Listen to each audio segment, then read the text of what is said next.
कोलकाता के RG Kar medical college में trainee doctor से बलात्कार और हत्या के मामले में सुप्रीम कोर्ट में सुनवाई शुरू हो गई है। सीबीआई और राज्य सरकार दोनों ने अपनी स्टेटस रिपोर्ट भी यहां पर दाखिल कर दी है। फिलहाल कोर्ट इस रिपोर्ट को देख रहा है। सीबीआई ने अब तक की जांच पर, जबकि राज्य सरकार की ओर से आरजीकर मेडिकल कॉलेज में तोड़फोड़ की जांच जो है उस पर ये रिपोर्ट दाखिल की गई है। सीबीआई की तरफ से पेश वकील एसजी तुषार मेहता ने यह आरोप लगाया है कि पश्चिम बंगाल सरकार सीबीआई से क्या छिपाना चाहती है। हमें पश्चिम बंगाल सरकार की तरफ से दाखिल जवाब की कॉपी नहीं मिली है।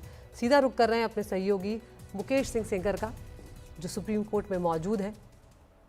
मुकेश, यहाँ पर अब हम देख रहे हैं कि सुनवाई जो है वो शुरू हो गई है और सीबीआई की तरफ से जो है वो आरोप भी यहाँ पर पश्चिम बंगाल सरकार पर लगाए गए हैं। क्या कुछ अपडेट इस वक्त आ रहा है सुप्रीम कोर्ट से? देखिए, बिल्कुल जो सुनवाई है वो लगातार जारी है और सुप्रीम कोर्ट ने सबसे पहले जो सीबीआई की स्टेटस रिपोर्ट है उसको टेकअप किया है। अभी जो रिपोर्ट सौंपी है सीबीआई ने इस पूरे मामले की जांच की, उस रिपोर्ट को जो चीफ जस्टिस हैं वो पढ़ रहे हैं और चीफ जस्टिस ने सीबीआई के वकील से ये पूछा है कि जो आरजीकर कॉलेज के पूर्व प्रिंसिपल संदीप घोष हैं उनका घर उस कॉलेज से कितनी दूरी पर है। ये रिपोर्ट को पढ़ते हुए पूछा है। अब ये क्यों पूछा है ये अभी आगे साफ होगा, लेकिन रिपोर्ट को पढ़ने के दौरान चीफ जस्टिस ने पूछा है कि आरजीकर कॉलेज के पूर्व प्रिंसिपल संदीप घोष का घर उनके जो कॉलेज है उससे कितनी दूरी पर है। इससे पहले जो सीबीआई है उसने अपनी इस पूरे मामले की जांच को लेकर जो स्टेटस रिपोर्ट है वो फाइल की थी और साथ ही पश्चिम बंगाल सरकार ने जो तोड़फोड़ हुई थी आरजीकर मेडिकल कॉलेज में उसको लेकर जो रिपोर्ट है, जो जांच है अब तक की, वो रिपोर्ट फाइल की है। इसी बीच सीबीआई की ओर से कहा गया कि पश्चिम बंगाल सरकार की जो रिपोर्ट है उसकी कॉपी उनको नहीं मिली है। आखिर जो पश्चिम बंगाल सरकार है वो सीबीआई से क्या कुछ छिपाना चाहती है, ये आरोप कोर्ट में लगाया गया है। तो फिलहाल जो चीफ जस्टिस हैं, जो 3 जजों की बेंच है, वो सीबीआई की स्टेटस रिपोर्ट को पढ़ रही है और पढ़ने के बाद इसमें जो आगे की प्रोसीडिंग है वो शुरू होगी। इस पूरे मामले में इस रिपोर्ट का जो सीबीआई जांच कर रही है उसकी रिपोर्ट का न सिर्फ जो विक्टिम फैमिली है बल्कि तमाम जो हज़ारों डॉक्टर्स कोलकाता में बैठे हुए हैं, प्रोटेस्ट कर रहे हैं लगातार, उनको भी इस रिपोर्ट का इंतज़ार है कि आखिर इस रिपोर्ट में क्या है। क्योंकि लगातार बहुत सारी थ्योरीज चल रही थी कि आखिर जो विक्टिम लड़की है उसके साथ में क्या गैंगरेप हुआ है या फिर घटना में क्या एक से ज़्यादा लोग शामिल हैं। तो आज की रिपोर्ट में साफ हो जाएगा कि आखिर इस पूरे मामले में कितने लोग शामिल हैं, क्या ये मामला गैंगरेप का है। हालांकि हमने ये पहले ही रिपोर्ट किया था, जो सीबीआई के टॉप सोर्सेस हैं उनके मुताबिक अभी तक की जांच में इस पूरे घटना में आरोपी संजय रॉय शामिल है। लेकिन जिस तरह से तमाम जो तथ्य थे उनको छुपाया गया, घर वालों को देर से जानकारी मिली, घर वालों को मृतक लड़की का शव देर से दिखाया गया और एफआईआर करीब 20 घंटे बाद दर्ज हुई। तो आखिर ये सब क्यों किया गया, इसके पीछे क्या मंशा हो सकती है, इसका खुलासा सीबीआई अपनी इस स्टेटस रिपोर्ट में कर सकती है। इस रिपोर्ट में अभी क्या कुछ है वो जजेस पढ़ रहे हैं और उसके बाद साफ होगा कि आखिर इसको लेकर सीबीआई ने क्या कुछ कहा है। वहीं एक और जो दूसरा मामला है, सुप्रीम कोर्ट के कहने पर आरजीकर मेडिकल कॉलेज में जो सीआईएसएफ की सुरक्षा दी गई थी, उसके बाद जो केंद्र सरकार है उसने सुप्रीम कोर्ट में ये आरोप लगाया है कि जो पश्चिम बंगाल सरकार है और पश्चिम बंगाल पुलिस है वो सीआईएसएफ से कोऑपरेट नहीं कर रही है। जो लॉजिस्टिक सपोर्ट मिलना चाहिए वो लॉजिस्टिक सपोर्ट नहीं मिल रहा है, तो उसको लेकर भी सुनवाई हो सकती है। तो अभी फ़िलहाल सुप्रीम कोर्ट में जो रिपोर्ट है सीबीआई की उसको पढ़ा जा रहा है और रिपोर्ट में क्या कुछ निकलेगा, इसके बाद आगे क्या प्रोसीडिंग होगी ये देखना होगा। लेकिन निश्चित तौर पर ये जो मामला है, 1 महीना इस पूरी घटना को बीत चुका है। 8 और 9 अगस्त की रात में जो मृतक लड़की जो थी उसके साथ में रेप हुआ था और उसके बाद से ही जो लगातार डॉक्टर्स हैं वो न सिर्फ कोलकाता में बल्कि पूरे देश में जो डॉक्टर्स हैं वो गुस्से में हैं। लगातार इस घटना को लेकर प्रोटेस्ट हो रहा है। हालांकि सुप्रीम कोर्ट ने सुनवाई के दौरान कहा था कि जो डॉक्टर्स हैं वो वापस काम पर लौटें और इस पूरे मामले की जांच है वो सीबीआई करेगी और कर रही है। डॉक्टर्स काम पर लौटें, लेकिन सुप्रीम कोर्ट के कहने के बाद भी डॉक्टर्स काम पर नहीं लौटे हैं। पश्चिम बंगाल सरकार की तरफ से कहा गया है कि डॉक्टरों के प्रोटेस्ट की वजह से अब तक 23 लोगों की मौत पश्चिम बंगाल में हो चुकी है। ये भी पश्चिम बंगाल सरकार ने दावा किया है सुप्रीम कोर्ट में। तो अभी फिलहाल इस मामले को लेकर लगातार सुनवाई जारी है और सुनवाई के दौरान सुप्रीम कोर्ट आज क्या कुछ कहता है, क्या टिप्पणियां करता है, क्या आदेश देता है, ये काफ़ी अहम रहेगा। बिल्कुल मुकेश, हम कोशिश भी कर रहे हैं यहाँ पर सुप्रीम कोर्ट में क्या कुछ सुनवाई चल रही है वो भी यहाँ पर हम सुनने की कोशिश कर रहे हैं। और जिस तरह से मुकेश आप बता रहे हैं, हम ये देख चुके हैं कि इस मामले में लोगों की नाराज़गी किस तरह से देश भर में देखने को मिली है। देश के अलग अलग इलाकों में लोग जो हैं वो सड़कों पर उतरे हैं इस मामले में न्याय की मांग को लेकर। साथ ही मुकेश, यहाँ पर जो पीड़िता के माता पिता हैं उन्होंने बहुत गंभीर आरोप यहाँ पर पुलिस पर लगाए थे। क्या उस मामले की बात जो है या उस मामले का संज्ञान सुप्रीम कोर्ट तक पहुंचा है किसी तरह से?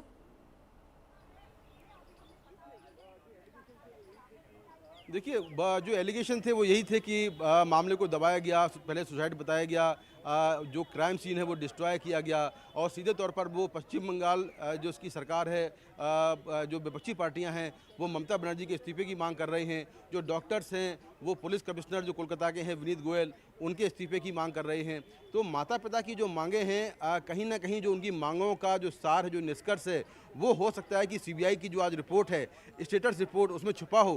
क्योंकि जो क्राइम सीन को डिस्ट्रॉय करने की बात है या इन्वेस्टिगेशन में देरी की बात है, एफआईआर में दर्ज देरी की बात है, उसको लेकर हो सकता है कि सीबीआई ने आज काफ़ी जो अपनी रिपोर्ट है उसमें ये बातें बताई हों कि आखिर ऐसा क्यों किया गया, इसके पीछे क्या मंशा हो सकती है, क्या कॉन्स्पिरेसी हो सकती है।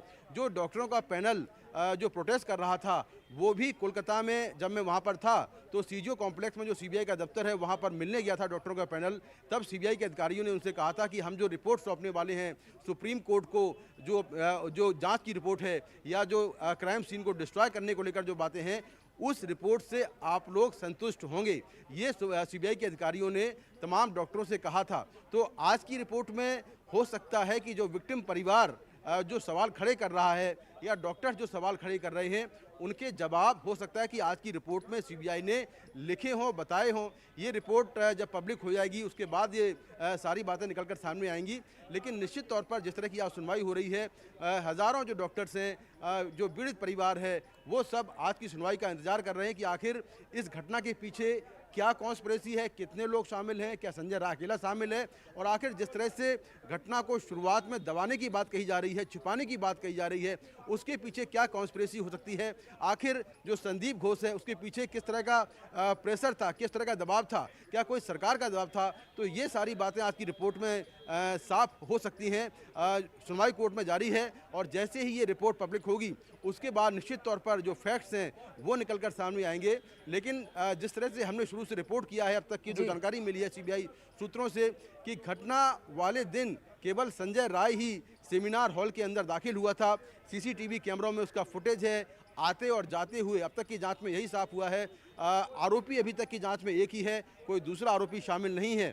लेकिन घटना के बाद जो कुछ हुआ, सुबह जिस तरह से बॉडी को काफ़ी लेट डिस्कवर किया गया, उसके बाद से क्राइम सीन पर बड़ी संख्या में लोग दिखे, ऐसे लोग दिखे जिनकी वहाँ ज़रूरत नहीं थी। इसके साथ ही घर वालों को देर से इन्फॉर्म किया गया।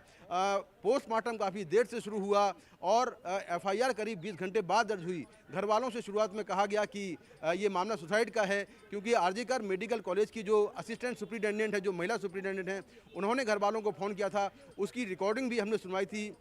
उसमें वो साफ तौर पर कह रहे हैं कि ऐसा लगता है कि ये मामला सुसाइड का है। तो ये सारी बातें, ये सारी चीज़ें किन हालात में हुई यहाँ पर, क्या ये जेन्युइन था जो कहा जा रहा था या फिर इसके पीछे कोई कॉन्स्पिरेसी है, इसको लेकर सीबीआई जांच कर रही थी। और हो सकता है कि आज की इस स्टेटस रिपोर्ट में सीबीआई ने ये सारी बातें रखी हों और ये बातें निकलकर सामने आएँ। तो आज की जो रिपोर्ट है वो काफ़ी इंपॉर्टेंट होने वाली है और उस पर देश के हज़ारों डॉक्टरों की नज़र है, क्योंकि डॉक्टर्स अभी भी न सिर्फ कोलकाता में बल्कि देश के कई हिस्सों में धरने पर बैठे हैं, पैदल मार्च निकाल रहे हैं। तो ये आज की सुनवाई काफ़ी इंपॉर्टेंट होने वाली है। जी बिल्कुल मुकेश, और यहाँ पर जिस तरह से आप जानकारी दे रहे हैं कि कोर्ट में जो जिरह चल रही है, उस बीच में ही सीजेआई ने ये भी पूछा है कि पूर्व प्रिंसिपल के घर और कॉलेज में कितनी दूरी है, जिस पर तुषार मेहता ने कहा है कि 15 से 20 मिनट की दूरी है। तो यहाँ पर अपने दर्शकों को ये भी बता दें कि सीबीआई की तरफ से जो पेश हुए हैं एसजी तुषार मेहता हैं और यहाँ पर पश्चिम बंगाल की तरफ से कपिल सिब्बल जो हैं वो कोर्ट में अपनी दलीलें रख रहे हैं। तो फिलहाल सीबीआई की जो स्टेटस रिपोर्ट है उस पर सुप्रीम कोर्ट में सुनवाई चल रही है और यहाँ पर और भी कुछ अपडेट यहाँ पर आया है। मुकेश, बताएं हमारे दर्शकों को। बिल्कुल, जो सीजीआई हैं उन्होंने कहा है कि हमें अप्राकृतिक मौत के मामले में स्पष्टीकरण चाहिए, यानी कि अननेचुरल डेथ का जो मामला पहले बताया गया था वो क्यों कहा गया, उसको लेकर हमें डिटेल से जानकारी चाहिए, ये सुप्रीम कोर्ट ने पूछा है। तो अभी वही मैंने कहा कि जिस तरह से अननेचुरल डेथ कहा गया, उसका पहले मामला दर्ज किया गया और फिर बाद में इसको बताया गया कि मर्डर है, तो इसको लेकर अभी सीजीआई उन्होंने सवाल खड़े किए हैं।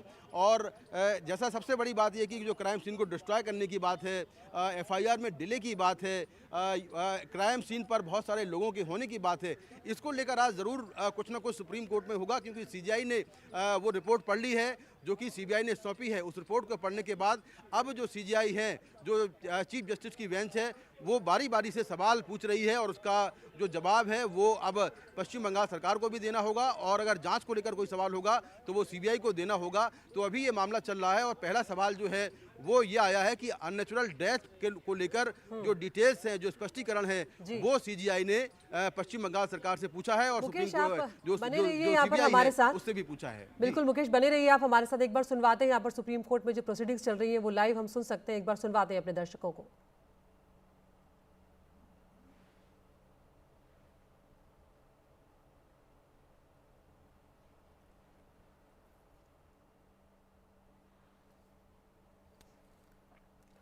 तो यहाँ पर सुनवाई इस वक्त चल रही है और यहाँ पर मुख्य न्यायाधीश डीवाई चंद्रचूड़ ने ये कहा है कि हमें अप्राकृतिक मौत के मामले में स्पष्टीकरण चाहिए, जिस पर कपिल सिब्बल जो है उन्होंने ये कहा है कि डेथ सर्टिफिकेट जो है वो 1:47 पर बना है।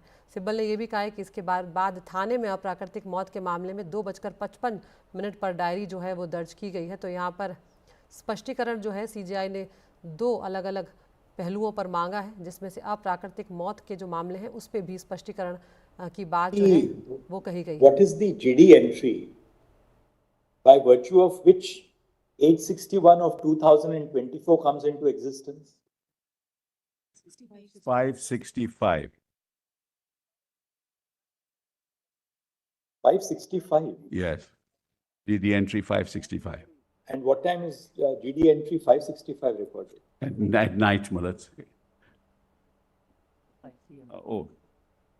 2:55 p.m. Malat.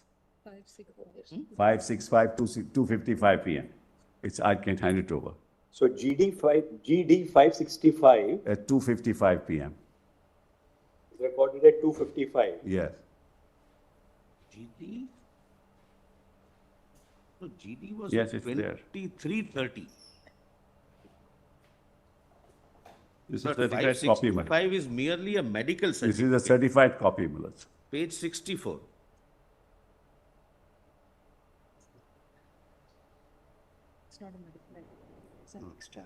Extract I from have the the copy of GD Tala entry, police it says station daily register. It's not a 3:30. medical entry. No, that's 11:30 night. I have the copy.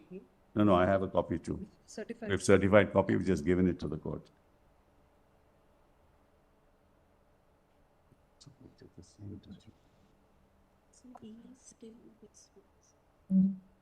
तो ये death certificate की timing और थाने में जो diary दर्ज होती है उसकी टाइमिंग पर ये चर्चा चल रही है, जिस पर कपिल सिब्बल और तुषार मेहता जो है वो बात रख रहे हैं अपनी।